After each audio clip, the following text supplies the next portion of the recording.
მოგესალმებით ღვთისმშობლებო. თუ სამების დოგმატის მხარდამჭერები ისმენთ ახლა ამ ვიდეოს, უადგილო კომენტარებისგან გთხოვთ, რომ თავი შეიკავოთ. მოგიწოდებთ, რომ შემოდით ჩემს ამ გვერდზე იესოს ფოტოზე დაწყაპუნებით, გახსენით ყველა ვიდეოს ნახვის ფუნქცია და მოისმინეთ თვითონ იესოს შეხედულება და მის მიერ არჩეული მოციქულების, მის მიერ ჩამოყალიბებული სამოციქულო ეკლესიის შეხედულებები აი ამ საკითხზე, რომლებიც განხილული მაქვს რიგით 9-დან 15-ის ჩათვლით ვიდეო რგოლებში და აი ეს რიგითი ნომრები თუ აკვირდებით ფრჩხილებშია მოცემული. ამ ვიდეოში კი ვისაუბრებ თუ იესოს როგორ უყვარდა და უყვარს მისი და ჩვენი ზეციერი მამა. და ჩვენ ვისაც პრეტენზია გვაქვს ქრისტიანობაზე, როგორ უნდა ვბაძავდეთ და რაში უნდა ვბაძავდეთ ჩვენს წინამძღოლს იესო ქრისტეს. იოანეს სახარებაში ნახეთ მე-14 თავის სულ ბოლო 20-21 მუხლები, წავიკითხავ 21 მუხლს. მაგრამ იმისათვის, რომ ქვეყნიერება მიცოდეს, რომ მამა მიყვარს, რაც მამამ დამიდო მცნებად, იმას ვაკეთებ. აღარ ვისაუბრებ ახლა აქ იმ კუთხით, რომ იესომ აი ამ განაცხადით მთელს ქვეყანას გაგვაგებინა, რომ ის ღმერთის ნაწილი, მეორე ღმერთი კი არა, არამედ მამის მორჩილებაში მყოფი მისი ძეა. აი ამ მუხლში შევეხოთ სხვა მნიშვნელოვან დეტალს. გარდა იმისა, რომ იესომ ეს განცხადება გააკეთა მთელი კაცობრიობისთვის, მთელი ქვეყნიერების მოსასმენად და აი ამ ქვეყნიერების მთავარის სატანა ეშმაკისა და მისი მხარდამჭერების გასაგებად გააკეთა ეს, ხო? ასევე ჩანს ეს აი ამ 20 მუხლიდან, სადაც ის ქვეყნის თავარზე სატანა ეშმაკზეც საუბრობს. და მისი აი ამ განაცხადით იესომ ხაზი გაუსვა, რომ მას მხოლოდ სიტყვებით კი არ უყვარს ზეციერი მამა, არამედ საქმეებითაც აჩვენებს, რომ ემორჩილება მამის მიერ დადგენილ მცნებებს და მისი პრინციპებით ცხოვრობს. აი საპატრიარქოს თარგმანს თუ ვნახავთ მათ მიერ გამოცემულ ბიბლიაში, იგივე მუხლში ნათქვამია ასეთნაირად წერია იქ, როგორც მამამ მამცნო, ისე ვაკეთებო. ანუ თუ რამეს აკეთებდა იესო, თუ რამეს ასწავლიდა, ყველაფერი მას მამისგან ჰქონდა ნასწავლი. როგორც მამამ ეს სიტყვა რო გამოვიყენოთ, დაატრენინგა ზეცაში და გამოგზავნა, ზუსტად ისე მოქმედებდა იესო. იესოს აი ამ განაცხადით იმის თქმა სურს ჩვენთვის, ვინც ვაცხადებთ, რომ ღმერთი გვიყვარს, რომ ღმერთი ჩვენს გულშია, რომ თანხმობაშია ჩვენი სიტყვები ჩვენს საქმეებთან. ნამდვილად ასეა, ვაჩვენებთ აი ამ ქვეყნიერებაში იესოს მსგავსად ჩვენი საქმეებით, რომ გვიყვარს ღმერთი. თუ თვითმარქვია ქრისტიანები ვართ, ვითომ ქრისტიანები, ძალით ქრისტიანები, ამაში უნდა გავერკვეთ აი ამ მოწოდების თანახმად. და აი ამ მონაკვეთიდან ჩვენ ვიგებთ თუ რა ძლიერ უყვარს იესოს ზეციერი მამა, რომ არ გადადის მის მითითებებს და მის მცნებებს და ყველაფერს ის იაკეთებს, როგორც მამას უნდა, როგორც მამამ ამცნო მას. აქედან ვიგებთ, რომ მამის სიყვარულზე მნიშვნელოვანი იესოსთვის არაფერი ყოფილა. სწორედ მამის სიყვარული აღძრავს მას ყველაფერი იმის საკეთებლად, რასაც კი ის დედამიწაზე აკეთებდა, რაც მანამდე დედამიწაზე მოსვლამდე უკეთებია და რასაც მომავალში მისი მეორედ მოსვლის მერე გააკეთებს. მისი აი ამ საქმეებს კეთების აღმძვრელი ძალა, რასაც იესო აკეთებს ნებისმიერი საქმის კეთებისკენ, ეს ძალა, რომელიც მას აღძრავს, ეს არის მამისადმი მისი სიყვარული. სწორედ აქ ამას ამბობს იესო. მოდი ვნახოთ იესოს მამისადმი დამოკიდებულება დედამიწის შექმნისას. და სანამ იესო საერთოდ დედამიწაზე ადამიანად მოგვევლინებოდა, რას გვამცნობს ის თავის გრძნობებზე, თუ საიდან ჰქონდა იესოს ამდენი სიყვარულის მოზღვავება, როგორც თავისი მამის მიმართ, ისე ჩვენი ადამიანების მომართ. თუ ვნახავთ წიგნ იგავნის მერვე თავი ნახეთ 22-დან 31-ის ჩათვლით, მოდით ჯერ დავურთავ 22-დან 26-ის ჩათვლით, გეტყვით, რომ ვისაც გააქვთ აი ეს საპატრიარქოს მიერ გამოცემული ბიბლიები, იქ იეჰოვას მაგივრად უფალია მოხსენიებული.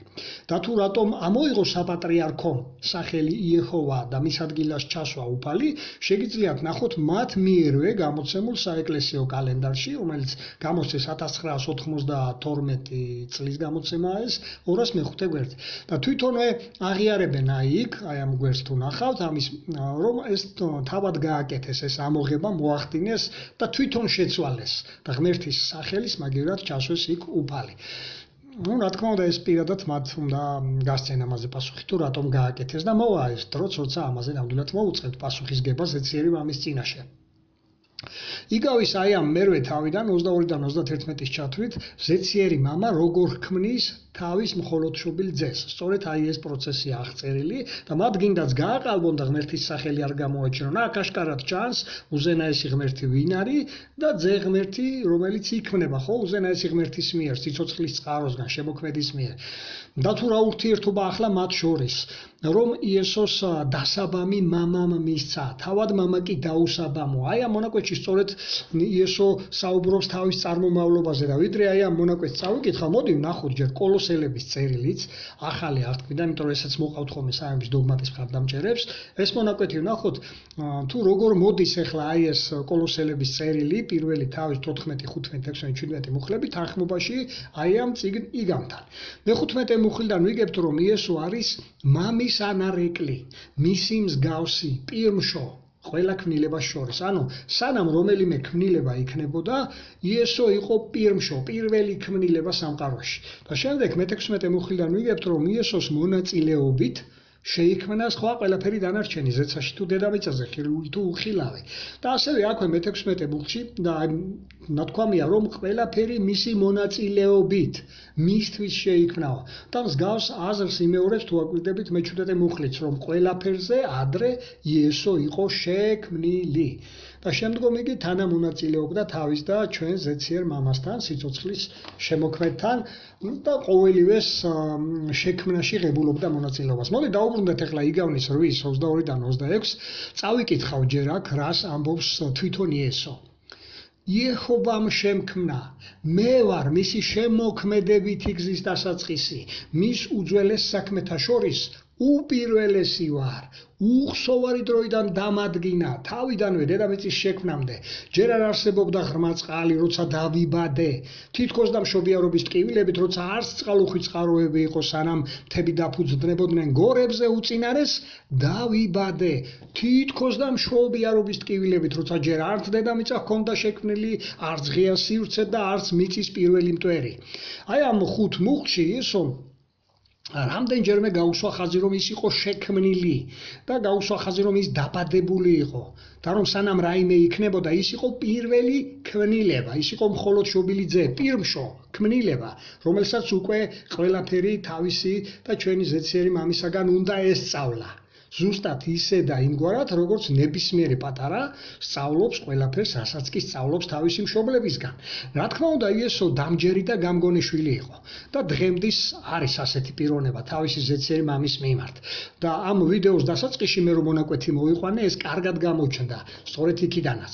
მაგრამ ახლა ვნახოთ გაგრძელება თუ განსაკუთრებით რა ისწავლა იესო მამისაგან, რასაც ის მუდამ ავლენდა და ავლენს კაცობრიობის მომართ. გავაგრძელოთ ეს იგავნის მერვე 27-დან 37-ის ჩათვლით, წავიკითხავ კლავ. მე იქ ვიყავი, როცა ცას ქმნიდა, როცა წრესავლებდა ღრმა წყლის ზედაპირს, როცა მაღლა ღრუბლებს ამყარებდა, როცა ღრმა წყალს სათავეებს ამაგრებდა, როცა ზღვას წესუდგენდა, რათა წყალი მის ბრძანებას არ გადასულიყო, როცა დედამიწას საფუძველს უყრიდა, მაშინ მე მის გვერდით ვიყავი, როგორც ოსტატი. და მოდით ჩვენ აი ამ ბოლო სიტყვებს მივაქციოთ ახლა. მეტი ყურადღება ყოველთვის განსაკუთრებით უყვარდი და ყოველდღე ვხარობდი მის წინაშე. დედამიწის ნაყოფიერება მახარებდა და მიყვარდა ადამიანის მოდგმა. მოდით ახლა აი ამ ბოლო ორ მუხლს განსაკუთრებით გამოვყოფთ ცალკე. 30-31-ეს აქ აღწერილია მამა-შვილის ურთიერთობა. 30 მუხლიდან ვიგებთ, რომ როგორც ნებისმიერი მამა დაიყენებს თავის პატარას გვერდით და ერთად საქმიანობენ, როცა მამა ასწავლის შვილს რა როგორ უნდა გააკეთოს და შვილიც აკეთებს. მამამისი, რომელიც კმაყოფილია შემდეგ შვილით და აი შვილის მიერ გაკეთებული როგორ შეასრულა დავალება და შეაკეთებს დრო და დრო. აი ამას გვიყვება აქ გახარებული იესო თავისი მამისადმი მის დამოკიდებულებაზე და ხაზს უსვამს, რომ მამას განსაკუთრებით უყვარდიო და საერთოდ აი ეს სიყვარული ყოველთვის შობს სიყვარულს. როცა რაც უფრო მეტად ავლენდა მამა იესოს მიმართ სიყვარულს, მით მეტად სწავლობდა იესო მამისაგან აი ამ თვისებას და რადგანაც ნებისმიერი პატარა როდესაც აი დაკუნტრუშობენ ხოლმე, ხო, მშობლების წინ, სიცილით, ტიტინით, ასე აგვიწერა იესომ თავისი სიხარული და ის მიზეზები, რაც ანიჭებდა მას აი ამ სიხარულს. და 31 მუხლიდან ჩანს თუ როგორ შეიყვარა დედამიწაზე აი ეს მიმდინარე პროცესები, რაც თანდითანობით მერე მათეს ხო ისე შექმნეს, რომ ყველაფერი თავისი თავით უნდა მერე განვითარებულიყო. ყველაფერი აი ეს ფლორა თუ ფაუნა, განსაკუთრებით კი როგორც ამბობს აქ ბოლოში, მიყვარდაო ადამიანთა მოდგმა, რომ რავდებოდა კაცობრიობა და ეს ყველაფერი ხო როგორ აკვირდებოდა იესო ამას. და ყველა ის დანარჩენი, რაც მერე მიწაზე მოსვლის შემდგომ გამოავლინა იესომ თავისი საქმეებით ადამიანების მიმართ. სწორედ აი ეს მოზღვავებული სიყვარული იყო, რასაც ის ავლენდა ჩვენს ადამიანების მიმართ, თუმცა აღმძვრელი ძალა იყო მამის მიმართ მისი სიყვარული, რაც დასაწყისში წავიკითხეთ მონაკვეთში და ჩვენც მის მიმდევრებს სწორედ ამას გვასწავლიდა, რომ ჩვენთვისაც აღმძვრელი ძალა მამის მიმართ სიყვარული უნდა იყოს ყველა დანარჩენი სხვა ყველაფრის მიმართ. მხოლოდ კი არ გვასწავლიდა, გვაჩვენებდა პირად მაგალითებით, თუ როგორ მიმართავდა ხოლმე მამას ლოცვებით, როგორ სცემდა მამას თაყვანს და ყოველთვის ხაზს უსვავდა, რომ ის არა საკუთარ, არამედ მამის ნებას ასრულებდა და ამაში პოვებდა ის თავისუფლებას და სიხარულს. დასასრულს ვნახოთ მისი სწავლებიდან ერთი მონაკვეთი, ეს გახლავთ ლუკას სახარების მეათე თავის 25-დან 28-ს ჩათვლით, ჯერ 25 მუხლს დავურთავ. აქ საუბარია თუ რა კითხვას უსვამს იესოს ეს გამოსაცდელად ვიღაც კანონის მცოდნე. ეკითხება, მოძღვარო, რა უნდა გავაკეთო, რომ მარადიული სიცოცხლე დავემკვიდრო?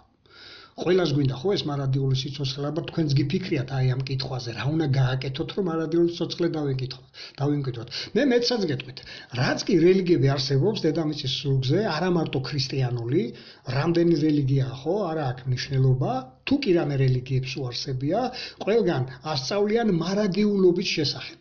ოღონდ, რა თქმა უნდა, ზღაპრებს. ზოგან ასწავლია, რომ ერთი ქმნილებიდან მეორეში გადადის სიკვდილის მერე, ზოგან ასწავლია, რომ ერთი პიროვნებიდან უკვე სხვა ადამიანად ევლინება, ზოგან ასწავლია, რომ სხვა განზომილებაში გადადიხარ, ზოგან ასწავლია, რომ შენიდან გამოდის უკვდავის სული და ზეცაში მიფრინავს და ასე შემდეგ, მაგრამ ყველა მათგანი მიტომაა ზღაპრები, რომ სიცოცხლე ვინც შექმნა სიცოცხლის წყარო, სიცოცხლის შემოქმედისაგან არ იღებენ ამ საკითხზე ინფორმაციას და მისი თანამონაწილესაგან იესო ქრისტესაგან.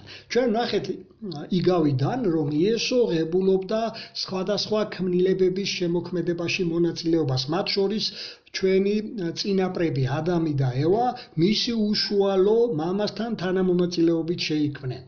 პირველი წყვილი ადამიანთა და მე იმ ადამიანმა დაიწყეს ხო გამრავლება, ასეთნაირად შევიქმნით თავდაპირველად გამრავლების უნარით. და ეს იკითხება სწორედ ბიბლიის პირველივე ფურცელზე, აგერ დაურთავ დაბადების პირველი თავის 26-27 მუხლებს, რომ ჩვენ მათი მსგავსი უნდა ყოფილიყავით თვისობრივად, როგორც მამა და შვილი არიან იესო და თავის მამა, განსაკუთრებით კი სიყვარული, რომელიც ჭარბობს მათში, ხო? და არ აინტერესებთ ახლა სიცოცხლის წარმომავლობაზე სხვა რელიგიებში რას ამბობს წმინდა წერილის ეს მონაკვეთი, თავად სიცოცხლის შემოქმედი ზეციერი მამა და მისი ძე იესო, ვინც ქმნიდნენ სიცოცხლეს, მათი აზრები არ აინტერესებთ და თავიანთით მოიფიქრებენ ხოლმე რაღაცას ზღაპრებს, რომელსაც საფუძველი საბოლოო მთავარი საყრდენი არ გააჩნია. მარადიული სიცოცხლე სწორედ მისგან უნდა მივიღოთ, ვინც სიცოცხლე შექმნა, სიცოცხლის ლიმიტსაც ის ახანგრძლივებს. ამიტომ ჩვენი მთავარი მიზანი სწორედ შემოქმედთან დაახლოვება უნდა იყოს. ზეციერ მამასთან. რატო ვეძახით აბა მამას? იმიტომ რომ ის არის წყარო სიცოცხლისა. და მე ჩემს გვერდზე დავდე 14 ვიდეო რგოლი, თუ შემოგბრძანდებით და რიგით 27-დან მიყოლებით მოისმენთ, თქვენ გექნებათ შესაძლებლობა მეტი გაიგოთ ზეციერ მამასთან და მასთან მეტად დაახლოვდეთ. ამიტომ იესო ზუსტად იცოდა, იცის რა არის საჭირო მარადიული სიცოცხლის მისაღებად. ჩვენს გვეუბნება ამის შესახებ, ხო? და ჩვენს გვაინტერესებს ახლა როგორ გავიგოთ რა არის მარადიული სიცოცხლის მისაღებად საჭირო, ამიტომ მოდი გავაგრძელოთ ეს მონაკვეთი. ეს უკვე არის შემდგომი 26, 27, 28 მუხლები. 26 მუხლიდან იესომ ესეთი კითხვა შეუტრიალა, რომ კანონის მცოდნე შე როგორ კითხულობ, ანუ ამით ჩაეკითხა იესო, დააინტერესა როგორ გამოჰქონდა მას წაკითხულიდან აზრი. აი ამას ესმება, ხაზი დღეს ბევრს ვერ გამოაქვს წაკითხულიდან აზრი, როცა რაღაცას კითხულობენ. და მან გასცა პასუხი, ხო, რა არის წინაპირობა მარადიული სიცოცხლის მისაღებად, რომ უნდა გიყვარდეს სიცოცხლის შემოქმედი, ლოგიკურია თუ მარადიული სიცოცხლე გინდა სიცოცხლის შემოქმედს უნდა გაეცნო და შეიყვარო, ზეციერი მამა და უბრალოდ კი არ უნდა შეიყვარო ეხო, არამედ მთელი გული, მთელი სული, მთელი ძალით, მთელი გონებით უნდა გიყვარდეს და როგორ შეიყვარებთ, როცა რელიგიები ცდილობენ მოგაძულონ ზეციერი მამის სახელი და მასთან ურთიერთობაში არ მიგიშვან იქამდე რომ ახლოს გაიცნოთ ის. და მეორე ამის მსგავსი მცნება გიყვარდეს მოყვაში შენი საკუთარი თავით, რაც გულისხმობს რომ არაფერი ცუდი არ გაუკეთო მოყვას და როგორ მიხვალთ აქამდე, როცა რელიგიები მოგიწოდებენ ძალადობისკენ, მკვლელობისკენ, აგერ რეები ხდება დღეს თუნდაც ჩვენს ქვეყანაში ავიღოთ ადამიანებს ნათლობის უფლებას არ აძლევენ იმის გამო რომ განსხვავებული აზრი აქვს და ევროპა უნდაო და ამას არ მოუნათლავ. ხედავთ, სადამდე დაეცა რელიგიები. და რელიგიები ყოველთვის ხელის შემშლელი ფაქტორია მშვიდობისა. ეს უნდა გახსოვდეთ, ყოველთვის ომები, ტერორისტული აქტები რელიგიების სახელით ხდებოდა. და იესო პირიქით მოგვიწოდებს მოყვასის სიყვარულსა და ზეციერი მამისკენ და აქ სწორედ ეს პიროვნებაც ამას საუბრობს. ხო, 28 მუხლიდან იესომ უთხრა, სწორიაო, ასე მოიქეცი და სიცოცხლეს მიიღებო. რომელ სიცოცხლეს? ის ხომ ცოცხალი იყო. რომელს და უკეთეს სიცოცხლეს, ჭეშმარიტ სიცოცხლეს, რომელსაც ბიბლია მარადიულ სიცოცხლეს უწოდებს. ასე რომ თუ ჩვენ იესოს მიუბაძავთ იმაში, რომ შევიყვარებთ ზეციერ მამას, როგორც იესოს უყვარს ზეციერი მამა და ვისწავლეთ მის მიმართ აი ამ გრძნობის და ყველანაირად შევიყვარებთ, მთელი გულით, მთელი გონებით, მთელი ძალით, მთელი სულით, როგორც აქ იკითხება, სწორედ ეს არის საწინდარი ამისი, რომ მარადიული სიცოცხლე მივიღოთ, იმიტომ რომ სიცოცხლის წყარო ის არის, ამიტომ ეძახით მამას კიდე გაუსვავ ხას, რომ მისგან მოდის სიცოცხლე და სხვა ვერც წმინდანები, ვერც რელიგიური ლიდერები სიცოცხლეს ვერ მოგწევენ და ვერ გაგიხანგრძლივებენ. ამიტომ ზუსტად მივყვეთ იესოს მაგალითებს, რასაც ჩემ ვიდეოებიდან ისმენთ, რომ მეტად გაიცნოთ და დაუახლოვდეთ ზეციერ მამას და შევიყვაროთ ის ისევე, როგორც იესოს უყვარდა და უყვარს.